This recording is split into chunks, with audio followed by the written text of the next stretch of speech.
When people come to think of altruism, they tend to be more on the skeptical side. If you think you're not one of them, try to recall the number of times you've had to avoid eye contact with a homeless person on the side of the road begging for money because you know you wouldn't give them anything. Altruism is defined as regarding others with a selfless lens, understanding that their well-being is just as important as your own. You may think that you're an altruist right now, but in this case, actions speak louder than words and thoughts. You may think that feeling bad for them is good enough, but from a societal perspective, it actually means nothing because it doesn't do anything for society. Egoism is what many of us possess on a higher level than altruism.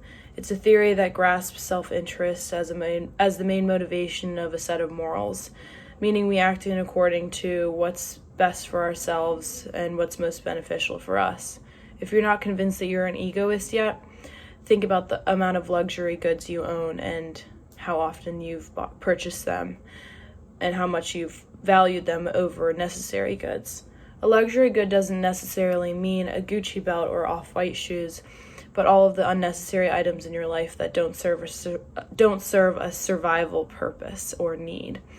When you come to think of Christmas lists and birthday presents throughout the years, how many of those goods can you actually say that you've used within the past year or even known to be seen anytime recently? My speech today is not to yell at you about giving up everything for the needs of those who are less fortunate, but to acknowledge your ability and the potential you could have on people that are in need.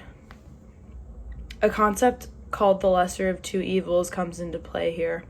When you see a homeless person on the side of the road with a cardboard sign that reads that he was a veteran, what do you usually assume? The assumptions people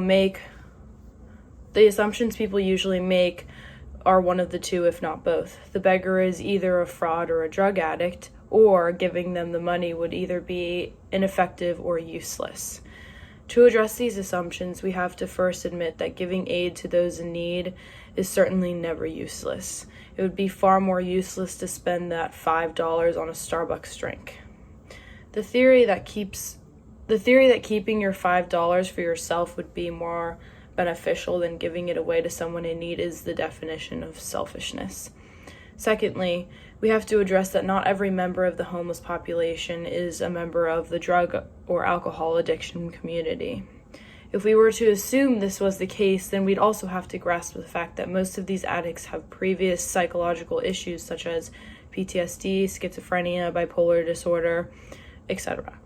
So, before you justify sparing your Abraham Lincoln for your frothy diabetes drink from Starbucks, know that you are denying aid from someone who most likely cannot help their situation because of a medical condition or the lack of medical help. This Abraham Lincoln can actually fund a whole meal that may be the reason for a few more days of survival for someone somewhere. For those of you who refuse to give monetary aid directly, meaning money or cash, because you think that'll end up in a drug dealer's pockets, I have some alternatives. To start, I must stress that I am a college student myself, struggling to make ends meet and finance myself constantly. I understand that we all have different financial circumstances where some may be struggling more than others that make us feel as if it would be so burdensome to even give $1. But the homeless and poverty issues are two of the most prevalent today, ones that may never vanish if we don't shift to being more altruistic as a society. Think about the spare dollars and change that you find in your laundry, pockets and clothes from even a few months ago, or even bags that you haven't used in so long. Instead of shoving it back into your pockets to be forgotten again, think about using it to buy a homeless person a water bottle on a hot summer day. It's literally $1 and it does not take that much effort. You usually had forgotten about that dollar anyways. You may think it's pathetic, but it could change someone's entire day or even week. An interesting way that I've been contributing to our local poverty issue in Columbia, South Carolina, is by donating my extra sorority my house meals from the sorority house to people on the street. If I don't want the meal that night or that day, then I'll choose to go and swipe my card anyways, because I know that my parents will pay for the meal through the meal plan, and I'll just give it to someone on the road. And usually they're much more appreciative than you think. So to conclude my speech, I just want to say that being altruistic is not burdensome, nor is it unnecessary ever. It's always necessary to help others in need, especially because we know that we are much more well off than those people, and we owe it to others to save them.